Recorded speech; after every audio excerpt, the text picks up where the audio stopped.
I don't remember a time when I wasn't chubby. Like being Indian, being chubby feels like it is just part of my permanent deal.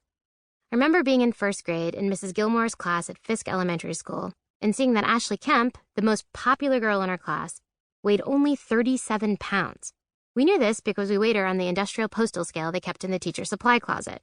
I was so envious. I snuck into the supply closet later that same day to weigh myself.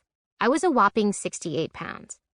Some of the first math I understood was that I was closer to twice Ashley's weight than to her weight. Don't be closer to twice a friend's weight than to her actual weight, I told myself. This little mantra has helped me stave off obesity for more than 2 decades. My mom's a doctor, but because she came from India and then Africa, where childhood obesity was not a problem, she put no premium on having skinny kids. In fact, she and my dad didn't mind having a chubby daughter. Part of me wonders if it even made them feel kind of prosperous, like, have you seen our overweight Indian child? Do you know how statistically rare this is? It will then not come to you as a surprise that I've never been thin in my life, except the day I was born when I was 6 pounds. It's a small point of pride that I was a 6-pound baby, because from my limited understanding of baby weights, that's on the skinnier side. I flaunt my low baby weight the way really obese people must flaunt their dainty small feet. It's my little claim to skinny fame. From then on, it was full speed ahead food paradise. In grade school, I would vacillate along the spectrum from chubby to full-on fat until I was about 14.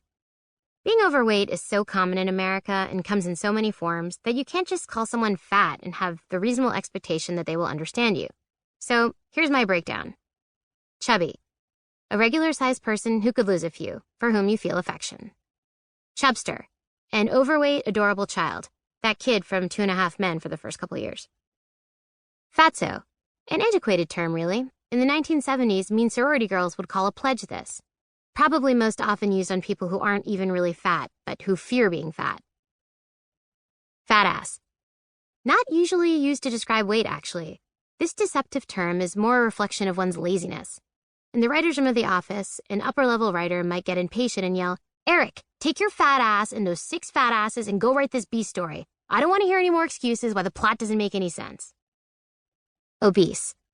A serious, non-pejorative way to describe someone who is unhealthily overweight. Obesitron.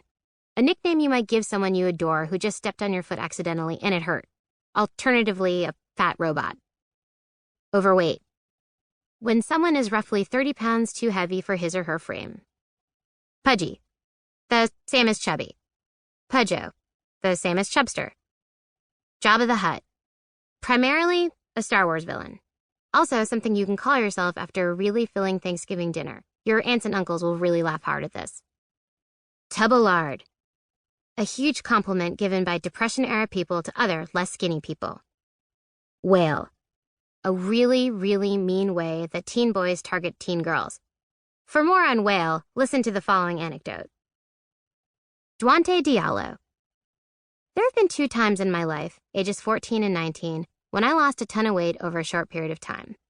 At 14, I lost the weight because of Duante Diallo. In 9th grade, my class was made up mostly of the same kids with whom I'd gone to middle school, with the exception of about 20 splashy new kids. One of these students was Duante. Duante Diallo was a handsome kid from Senegal who'd moved to Boston to play soccer for our school.